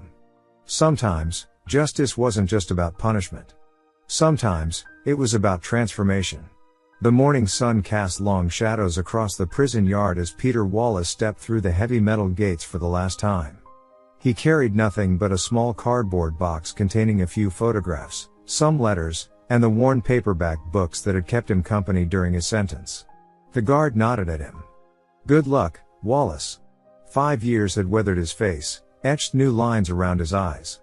His once perfect suit had been replaced by simple jeans and a plain white t-shirt. His designer watch was gone, leaving a pale strip of skin on his wrist where it used to sit. He stood there for a moment, taking in the world beyond the fence. No reporters waited to ambush him. No protesters held signs demanding justice. No lawyers rushed to offer representation. The silence felt strange but somehow right. A city bus pulled up to the curb. Wallace watched it, remembering how he used to mock people who took public transportation. Now, he pulled out his bus pass, one of the few things the prison release program had given him. As he climbed aboard, an elderly woman smiled at him. He smiled back, not because he wanted anything from her, Not because it would help close a deal or impress anyone. Just because it felt natural. The bus wound through the city streets. Through the window, Wallace caught glimpses of his old life, the financial district where his empire had once stood, the exclusive restaurants where he'd closed million-dollar deals, the luxury car dealerships where he'd bought vehicles on impulse. None of it stirred anything in him anymore. He thought about his father's voice, always pushing for more, always demanding power. That voice had grown quieter during his time inside, replaced by other voices, his fellow inmates sharing their stories, the prison counselor's patient guidance, and Judge Davis's words that had finally broken through his walls. The bus stopped in a modest neighborhood. Wallace stepped off, adjusting the box under his arm. A small apartment waited for him, nothing fancy, just a studio with basic furniture. His parole officer had helped arrange it. As he walked down the street, he passed a coffee shop. Through the window, he spotted Judge Davis sitting alone, reading the morning paper. For a moment, Wallace considered going in, saying something profound about his transformation. Instead, he just kept walking. He had learned that real change didn't need an audience. It didn't need validation or recognition. It just needed to happen, one quiet step at a time. His apartment building came into view, old brick, window units humming, laundry strung between buildings. Nothing like his former penthouse. But as he climbed the stairs, he felt something he'd never experienced in all his years of wealth and power: peace. Wallace unlocked his door, set down his box, and walked to the window. The view wasn't of the city skyline anymore, just a small courtyard where kids played and neighbors chatted. He watched them for a while, these people living their ordinary lives. For the first time, he didn't feel the need to be extraordinary. He didn't need to prove anything. He didn't need to be the richest, the most powerful, the one in control. He just needed to be. Taking a deep breath, Wallace turned away from the window. His new life waited, simple, humble, and entirely his own. No empire to maintain, no image to project, no power to chase. Just one step at a time, moving forward. The steady beep of the heart monitor pierced the darkness of Peter Wallace's hospital room. At 2 a.m., the halls were quiet except for the soft footsteps of night nurses making their rounds. Wallace lay motionless in his bed, staring at the ceiling tiles, counting them over and over as if they might reveal some hidden truth. His CFO's betrayal played on repeat in his mind. Marcus. 20 years of trust, shattered in an instant. The evidence Marcus had handed over to the prosecution would destroy everything Wallace had built. Every dirty deal, every manipulated number, every stolen penny, all exposed. A nurse poked her head in, clipboard in hand. "Everything okay, Mr. Wallace?" she asked, her voice gentle. Wallace didn't respond, didn't even blink. She made a quick note and moved on, her shoes squeaking softly against the linoleum floor. Across town, Judge Benjamin Davis sat in his study, a cold cup of coffee forgotten on his desk. Sleep wouldn't come tonight. The weight of Wallace's case pressed down on him like a physical thing. He'd seen countless criminals in his courtroom, but something about Wallace was different. The man's arrogance had crumbled, revealing something raw underneath, something almost human. Back in the hospital room, Wallace's fingers twitched against the thin blanket. The heart monitor's rhythm increased slightly as he pushed himself up, grimacing at the pain in his chest. His hospital gown felt paper-thin in the cold air as he swung his legs over the side of the bed. His first step was unsteady. His knees shook, threatening to buckle. But Wallace gritted his teeth and forced himself forward. One step. Another. Each movement sent shooting pains through his chest, but he didn't stop. The security camera in the hallway caught his shuffling figure, a ghost in white, moving slowly past the nurse's station. Nobody noticed. Nobody stopped him. The man who once commanded boardrooms and bent laws to his will now slipped away like a shadow. 10 minutes later, the night nurse returned for her check. The empty bed sent her into a flurry of activity. Calls were made. Security was alerted. But Wallace had vanished into the night, leaving nothing behind but rumpled sheets and a disconnected heart monitor. At home, Judge Davis's phone rang, cutting through the quiet of his study. He picked it up, already knowing what he would hear. "Your Honor," the voice on the other end was tense. "Wallace is missing. He left the hospital somehow." Nobody knows where he went. Davis sighed heavily, rubbing his temples with his free hand. The irony wasn't lost on him, the mighty Peter Wallace, running away like a common criminal. But Davis knew. He'd seen something in Wallace's eyes during that last court session, something that told him exactly where the fallen billionaire would go. He set the phone down slowly, the weight of responsibility settling over him like a heavy cloak. Tomorrow would bring new challenges, new decisions. But for now, in the quiet darkness of his study, Judge Benjamin Davis sat with the knowledge of Wallace's whereabouts, contemplating what justice truly meant for a man who had lost everything, including himself.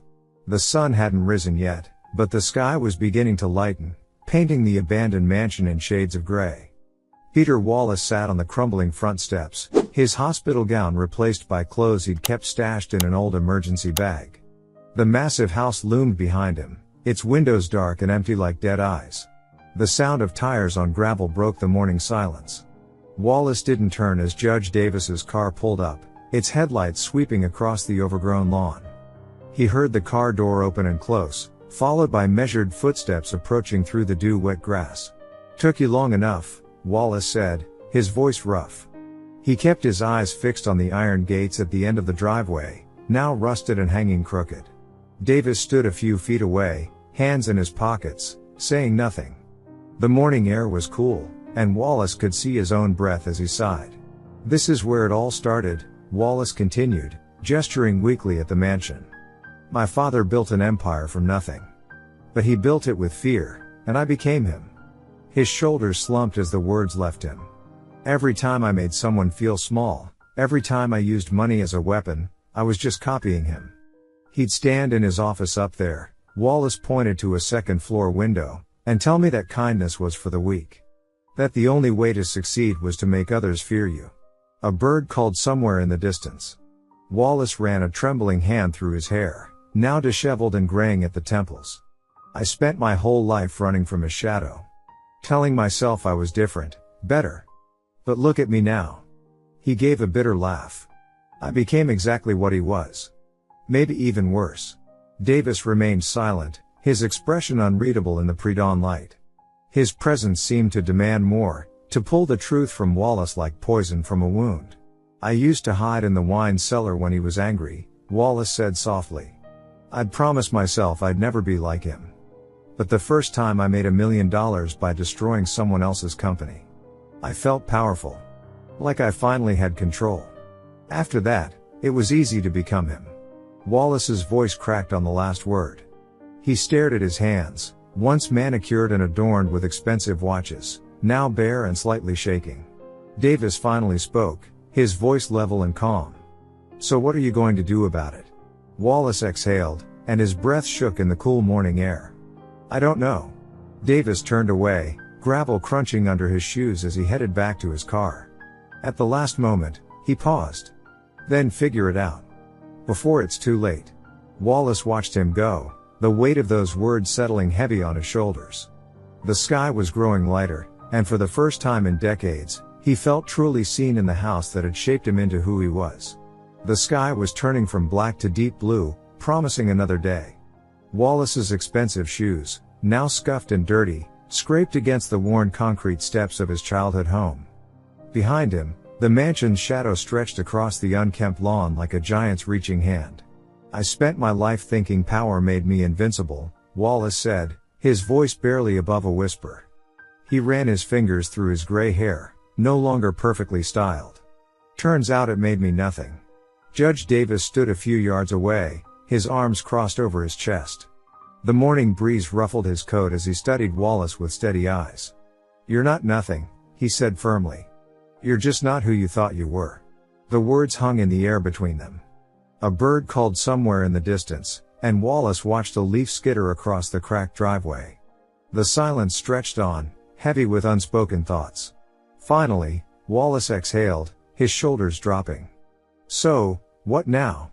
"That's up to you," Davis replied, his voice neither encouraging nor condemning. He was stating a simple fact. Wallace stood up slowly, his legs still weak from his hospital stay. He turned to face the house, taking in the peeling paint and broken shutters. For the first time, he saw it clearly, not as a symbol of power, but as a monument to fear and control. "I don't want to run anymore," he said, the words coming out rough but certain. Davis took a step forward, his shoes crunching on the gravel. "Then prove it." Wallace nodded, reaching into his pocket. His hand emerged with his phone, no longer the latest model, but a basic burner he'd kept for emergencies. He looked at it for a long moment, turning it over in his hands. "I'll confess," he said. "Everything. The shell companies, the pension funds, all of it. This won't undo the damage," Davis warned, his voice grave. "But it's a start." Wallace's fingers were steady as he dialed his lawyer's number. The phone rang once, twice, 3 times. He kept his eyes fixed on the mansion's front door, where his father had once stood tall and terrifying. "Hello?" His lawyer's voice crackled through the speaker. Wallace took a deep breath. "It's me. I want to confess." The marble courthouse steps felt different under Wallace's feet this morning. Gone was his usual confident stride, replaced by measured steps that echoed through the grand entrance hall. His Italian suit, though still perfectly tailored, hung differently on his shoulders, like armor that no longer fit. Derek Sullivan rushed to meet him at the entrance, his face tight with concern. "Peter, please reconsider.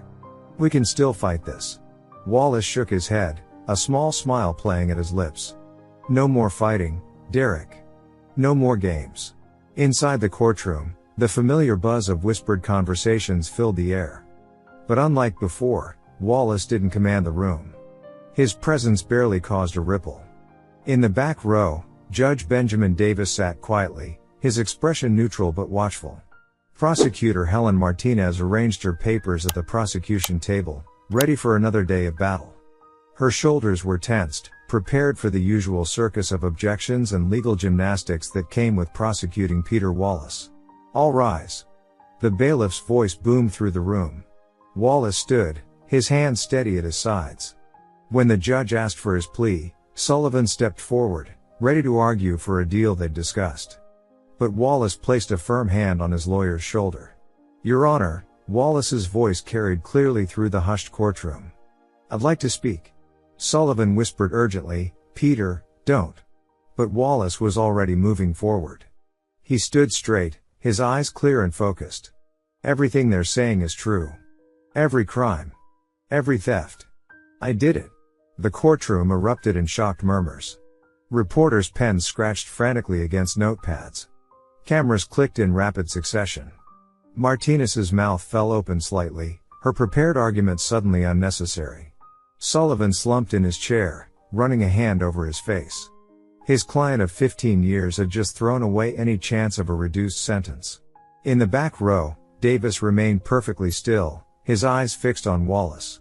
This was the moment he never thought he'd see, Peter Wallace, the man who'd built an empire on lies, finally telling the truth. Wallace continued, his voice steady. "I manipulated markets, created shell companies, stole pension funds. I hurt people.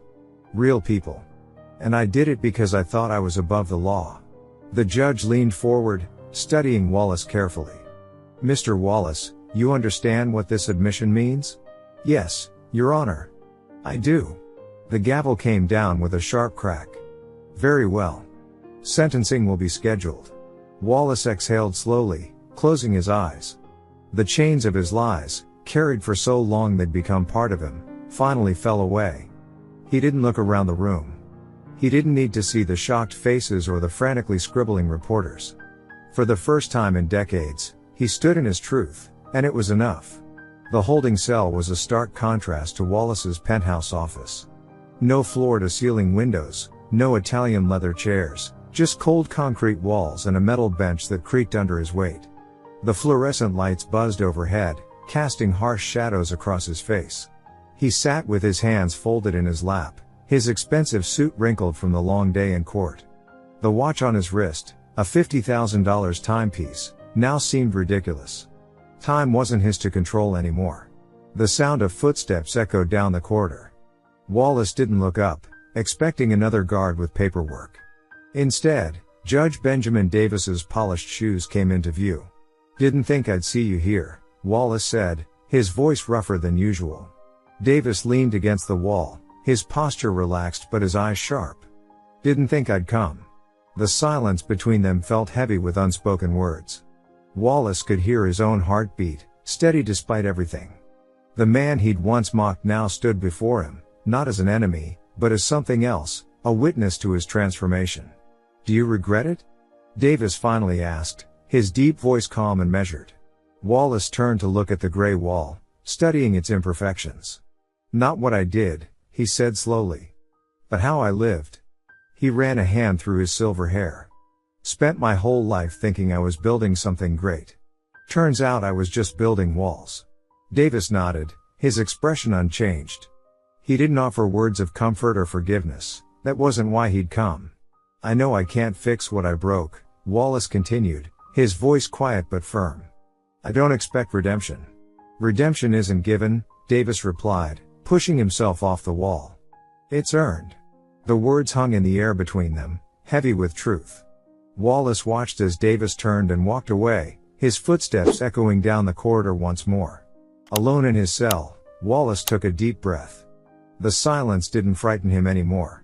For the first time in his life, he didn't feel the desperate need to fill it with noise, with deals, with power plays. He just sat there, accepting the weight of his choices and the path ahead. The fluorescent light continued to buzz overhead, but Wallace barely noticed it now. He was too busy listening to something else, the sound of his own thoughts, clear and uncluttered by the chaos of his former life. The fluorescent lights hummed in Wallace's cell as he sat cross-legged on his thin mattress, a notepad balanced on his knee. His prison uniform was a far cry from his custom suits, but somehow the scratchy fabric felt honest. Real. He tapped the cheap ballpoint pen against the paper, searching for the right words. "How do you thank someone who saved your life by letting you lose everything?" "Dear Judge Davis," he wrote, then scratched it out. Too formal.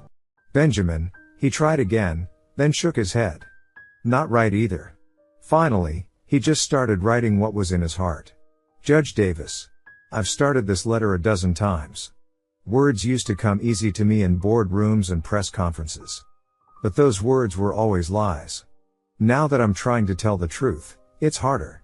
You could have let me die that day in court. Sometimes I wonder if that would have been easier. But you didn't just save my life, you gave it meaning. For the first time, I understand what it means to face consequences. To own up to what I've done. The funny thing is, I'm more free in this cell than I ever was in my penthouse. All those years, I was just running. From my father's shadow. From my own guilt. From the truth. Justice had to be served. I see that now. And whatever sentence comes down, I'll accept it. Not because I have to, but because I want to. Because it's right. Thank you for not giving up on me when everyone else did. Thank you for seeing something worth saving, even when I couldn't see it myself." He folded the paper carefully, slipped it into the envelope, and handed it to the guard during morning rounds. Part of him hoped it would get lost in the mail. In his chambers, Judge Davis was reviewing case files when his clerk brought in the day's mail. The plain white envelope with the prison return address caught his eye. He recognized Wallace's name immediately. Davis set aside his work and picked up the envelope, turning it over in his hands. The man who had once sneered at him from across his courtroom was now writing him letters from a prison cell. Life had a way of humbling people. He opened the letter slowly, unfolding the paper with careful movements. As he read, his expression remained neutral. Years on the bench had taught him to mask his reactions. But something in Wallace's words reached past his professional detachment. When he finished reading, Davis set the letter down on his polished desk. He leaned back in his chair, looking out his office window at the city skyline, the same view Wallace used to have from his corporate tower. For the first time since this case began, a small smile crossed Davis's face. Not a smile of triumph or satisfaction, but of recognition. Recognition that sometimes justice and redemption could walk the same path. He picked up the letter again, read it one more time, then carefully placed it in his desk drawer. The smile lingered as he returned to his work. The prison yard stretched out under a blanket of steel gray clouds, a concrete expanse dotted with inmates in matching orange jumpsuits. Peter Wallace sat alone on a weathered wooden bench, his once powerful frame now lean and weathered by time. The book in his hands was worn, a paperback copy of Man's Search for Meaning that he'd read so many times the spine had cracked. 2 years had carved deep lines around his eyes, but they'd also smoothed away the arrogant sneer that once seemed permanently etched on his face. His silver hair, now cut prison short, caught the weak morning light as he turned a page. Nearby, a group of younger inmates played basketball, their shouts echoing off the high walls. Some of the old-timers still whispered about Wallace, the billionaire who'd owned half of New York. A few even tried to curry favor when he first arrived, expecting him to run the place like he'd run his empire. But Wallace had surprised them all. He kept to himself, spoke softly when spoken to, and spent most of his time in the prison library. The other inmates had eventually stopped waiting for him to make a power play. Now they just let him be. A shadow fell across his book. Wallace looked up to see Marcus, one of the prison guards he'd gotten to know. "Mail calls coming up," Marcus said. "Expecting anything?" Wallace shook his head. His children still wouldn't speak to him. His ex-wife had remarried. The empire he'd built had crumbled to dust. But strangely, the thought didn't sting like it used to. He'd filled notebooks with letters, to his kids, to the people he'd hurt, to Judge Davis. Most of them he never sent. The writing itself was enough, a way to drain the poison of his past life. The basketball game ended, and the yard grew quieter. Wallace closed his book, letting his gaze drift to the slice of sky visible above the walls. A cool breeze brushed his face, and he took a deep breath, filling his lungs with the crisp autumn air. Time moved differently now. The minutes didn't feel like enemies to be conquered anymore. The hours weren't weapons to wield against competitors. They just were, and so was he. Across town, in his chambers, Judge Benjamin Davis held a notice from the parole board. Wallace's hearing was approaching. He set the paper down, remembering the arrogant man who'd stood in his courtroom 2 years ago, and wondered about the man who sat in that prison yard now.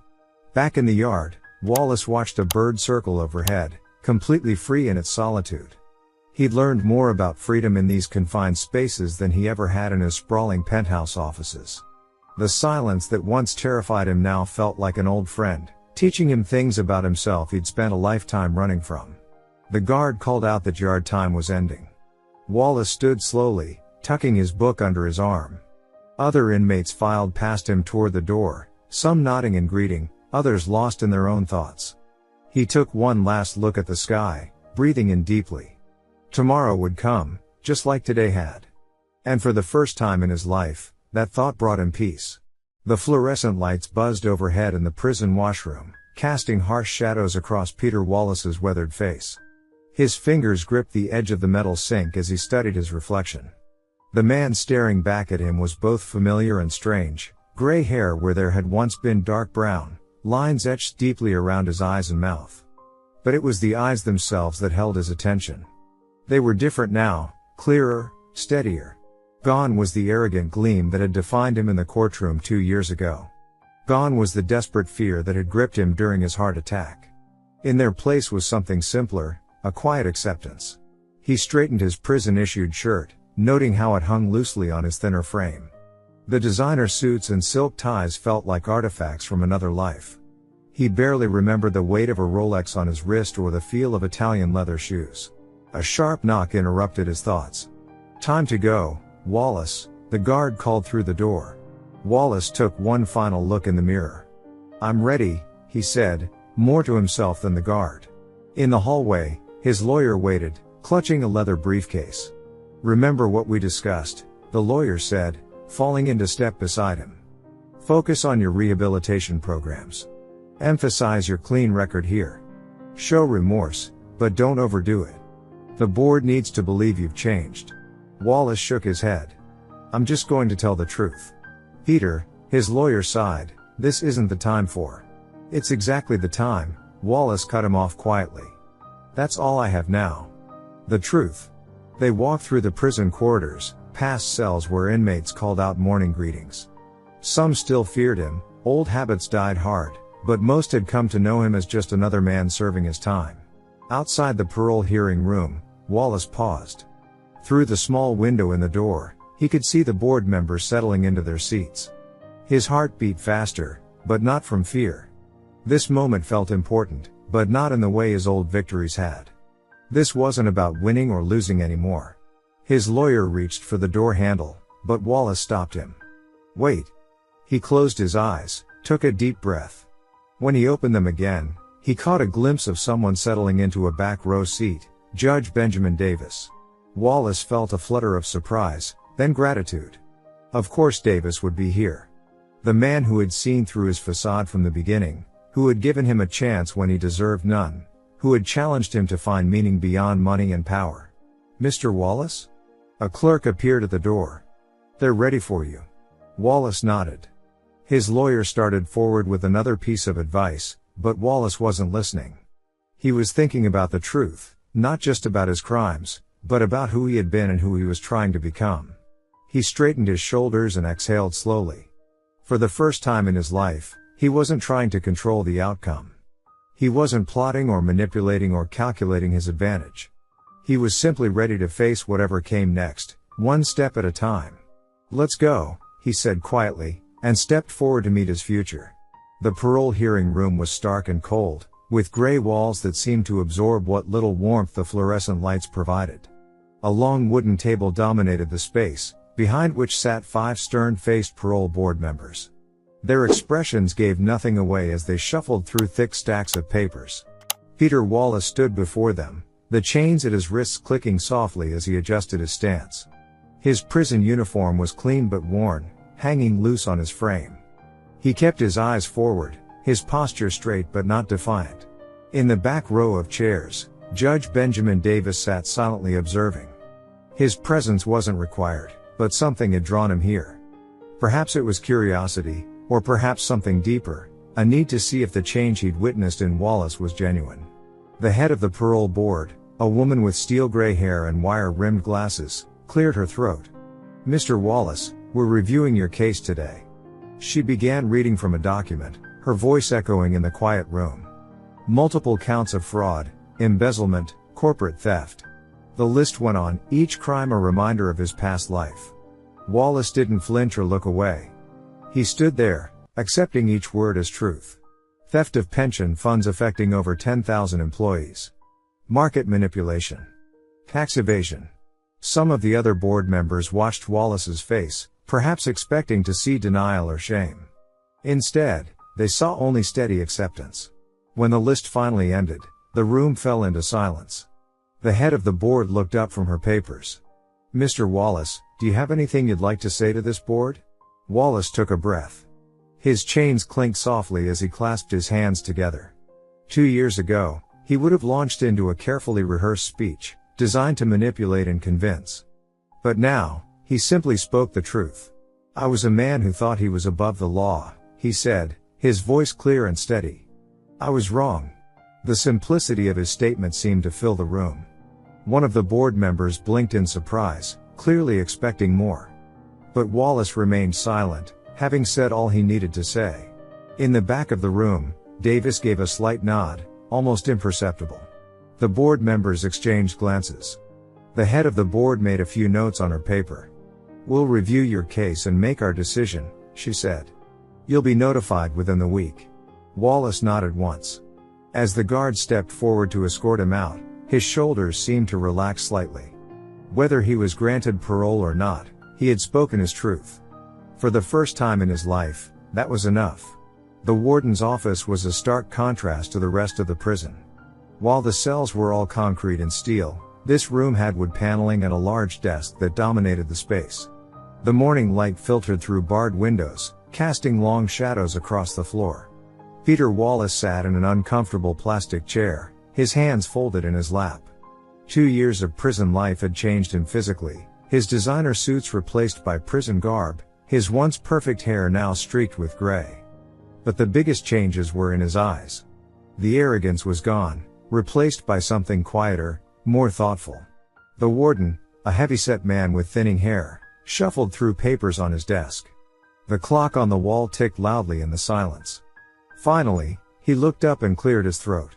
"Well, Mr. Wallace," the warden began, adjusting his reading glasses.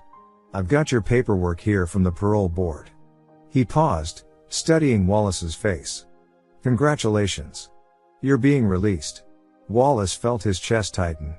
He'd imagined this moment countless times during his imprisonment, but the reality felt different.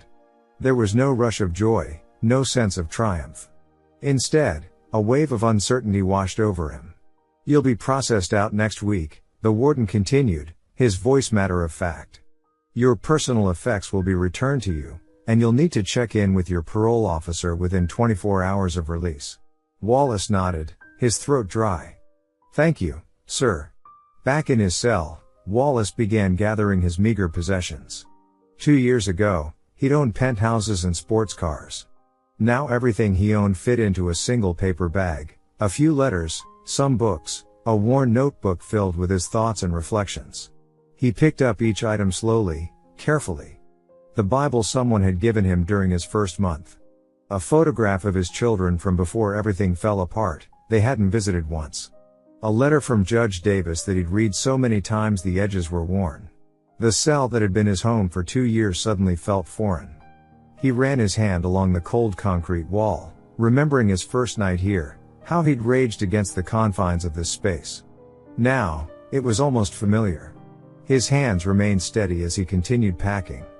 There was no one waiting for him on the outside, no family, no friends, no empire. His children had cut ties, his former associates had abandoned him, and his wealth was long gone. Yet somehow, the thought didn't terrify him anymore. The morning sun cast long shadows across the prison parking lot as Peter Wallace stepped through the heavy metal gates for the last time. He carried everything he owned in a small paper bag, some clothes, a few letters, and a worn paperback book. The guard who'd escorted him merely nodded and turned back inside, leaving Wallace alone in the cool morning air. The world seemed impossibly vast after 2 years of concrete walls and steel bars. Cars rushed by on the distant highway, their sounds carrying across empty fields. Wallace adjusted the collar of his plain white shirt, no designer labels anymore, and took a deep breath of fresh air. The bus station was just a simple concrete shelter with a metal bench, nothing like the luxury he once knew. A few other people waited there, none of them giving him a second glance. They didn't know who he was, and for the first time in his life, that felt like freedom. The young clerk behind the ticket window barely looked up from her phone. Her name tag read Sarah, but her expression said she'd rather be anywhere else. "Bus leaves in 5 minutes, she announced to no one in particular, her voice flat with boredom. Wallace stood there, his paper bag clutched in one hand. The morning breeze ruffled his gray hair as he watched an old Greyhound bus pull up to the curb, its brakes squealing slightly. The door opened with a hiss. "You coming or not?"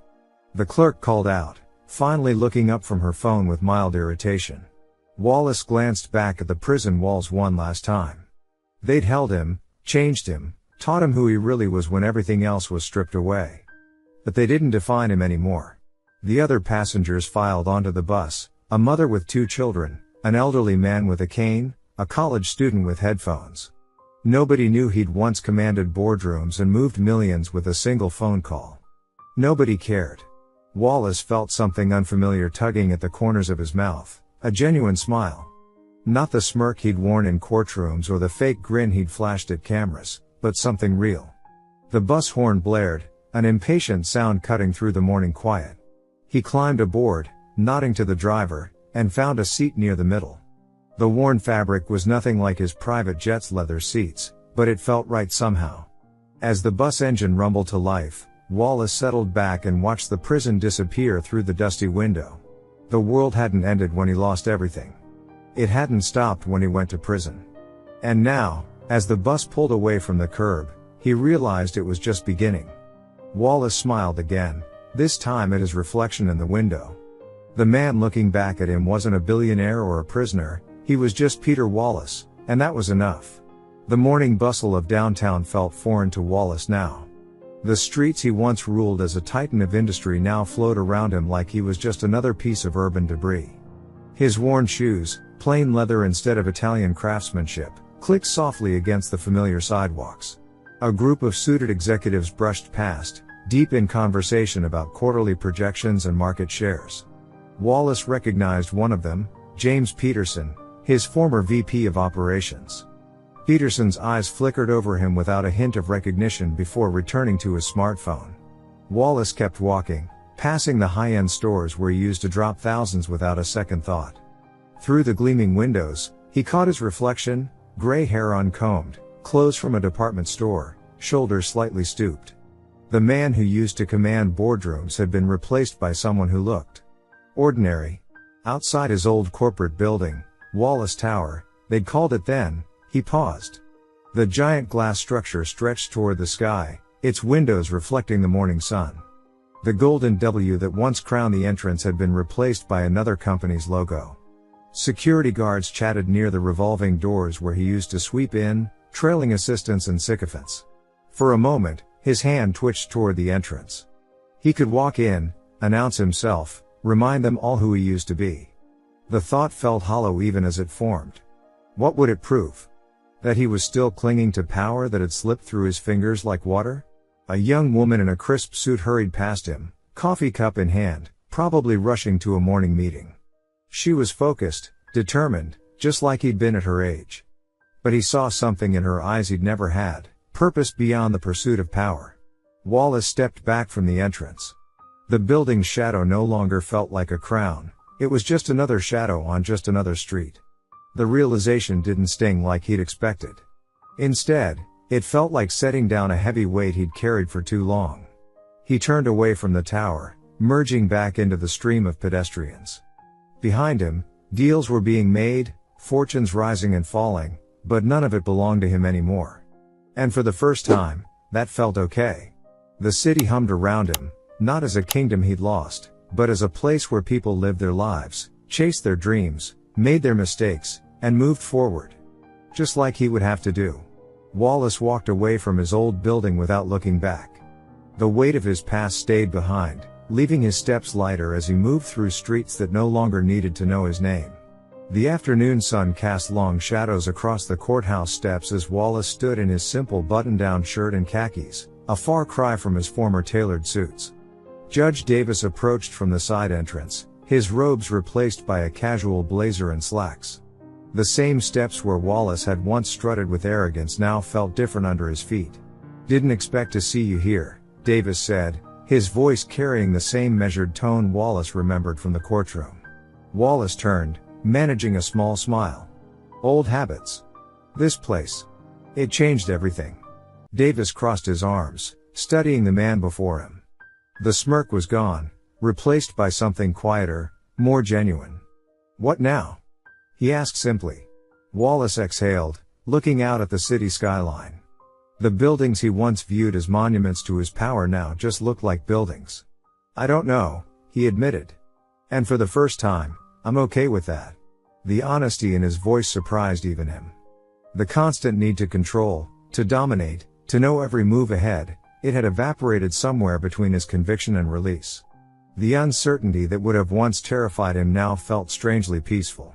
Davis watched him carefully, noting the relaxed set of his shoulders, the absence of that desperate edge that had defined him during the trial. The man who had once mocked him from across the courtroom now stood as an equal, not in power or position, but in simple human dignity. "You know," Wallace continued, running a hand through his graying hair, "I spent my whole life thinking I had to be somebody. Had to prove something. Now I'm nobody, and it feels." He paused, searching for the right word. "Real." A police car rolled past, its presence no longer making Wallace flinch. He'd faced his consequences. The fear was gone. "I used to own half the buildings we can see from here," Wallace said, gesturing at the skyline. "Now I can't even afford a cup of coffee in most of them," he chuckled softly. "But I can breathe. Really breathe." Davis uncrossed his arms, his stern expression softening slightly. The transformation before him wasn't just in Wallace's words, it was in his entire being. The desperate hunger that had driven him to corruption had been replaced by something closer to peace. "So no grand plans?" Davis asked. "No schemes to rebuild?" Wallace shook his head. "Just going to take each day as it comes." "Maybe that's enough."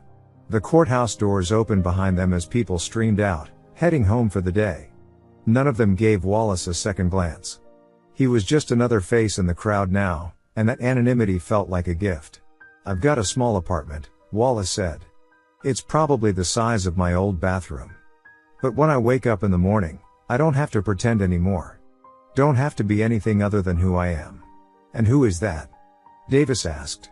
I'm still figuring that out, Wallace replied. And for the first time, I'm okay with that. They walked in silence to a small cafe around the corner from the courthouse.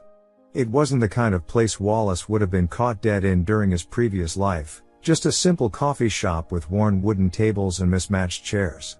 The afternoon crowd had thinned out, leaving only a few patrons typing on laptops or reading books. Wallace ordered a plain black coffee, while Davis chose green tea. They settled at a table near the window, watching people hurry past on the sidewalk outside. The steam rose from Wallace's cup as he wrapped his hands around it, feeling its warmth. He hadn't touched his drink yet, instead staring into the dark liquid as if searching for answers. Do you believe in redemption? Wallace finally asked, his voice quieter than usual. The question hung in the air between them. Davis took a careful sip of his tea, his expression thoughtful but guarded. I believe in choices, he replied, setting his cup down with deliberate care. Wallace nodded slowly, understanding the weight behind those simple words. The judge wasn't offering him easy absolution or comfortable platitudes. Instead, he was reminding Wallace that every day brought new decisions, new opportunities to prove who he really was. The cafe's espresso machine hissed in the background as a barista prepared someone's order. Outside, a yellow taxi honked its horn. But between Wallace and Davis, the silence stretched on, filled with unspoken understanding. They sat there, two men who had started as adversaries, now sharing a moment of quiet reflection in a humble cafe. The power dynamics that had once defined their relationship had dissolved, replaced by something more complex, not quite friendship, but a mutual recognition of the long path Wallace had traveled. Wallace stood up from the cafe table, leaving his half-finished coffee behind. Judge Davis remained seated, watching him with steady eyes. The afternoon sun filtered through the cafe windows, casting long shadows across the worn wooden floor. Thank you, Wallace said quietly, for everything. Davis simply nodded, his expression thoughtful but unrevealing. Wallace stepped out onto the busy sidewalk. The city hummed around him, cars honking, people rushing past, phones ringing. It was the same symphony of urban life he'd known for decades, but now it felt different. He wasn't above it anymore. He was part of it. His designer suits were gone, replaced by simple khakis and a plain blue button-down from a department store. His Italian leather shoes had been swapped for comfortable walking shoes. His gold watch was just a basic timepiece now. But the weight that had pressed down on his shoulders for so long, the constant need to prove himself, to win, to dominate, that weight was finally gone. He walked past his old building without turning his head. The glass and steel tower that had once been his kingdom held no power over him now.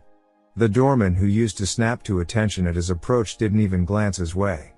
He was just another face in the crowd. And for the first time in his life, that felt right. He stopped at a crosswalk, waiting for the light to change. A young woman in a business suit rushed past him, phone pressed to her ear, talking about quarterly reports and deadline pressures. He recognized that desperate energy, he'd lived it for decades. But now he felt only compassion for her, not contempt. The walk signal lit up, and Wallace stepped forward with the crowd. He had no destination in mind. No empire to build. No deals to close. No power plays to execute. He was just walking, existing, breathing. He passed a small park where children played while their parents watched from nearby benches. In his previous life, he would have seen it as wasted space, prime real estate that could be developed into something profitable. Now he simply appreciated the sound of laughter and the splash of sunlight through the trees. His phone didn't ring anymore with urgent calls from lawyers or business partners. His calendar wasn't packed with meetings and galas. His name wasn't in the headlines or on the lips of news anchors. He was just Peter Wallace now. Not a titan of industry. Not a criminal. Not a cautionary tale. Just Peter. He smiled, a real smile that reached his eyes, and kept walking. The future was uncertain, but for once, that didn't terrify him. He didn't need to control everything anymore. He didn't need to be the most powerful person in every room. He just needed to be himself. And finally, after all these years, that was enough. Wallace turned a corner, merging into the steady stream of pedestrians. Soon he was indistinguishable from anyone else on the sidewalk, just another person making their way through the day, one step at a time. If you enjoyed the story of Benjamin, I handpicked this next story that you will enjoy. Please don't miss this one. Click here to watch it.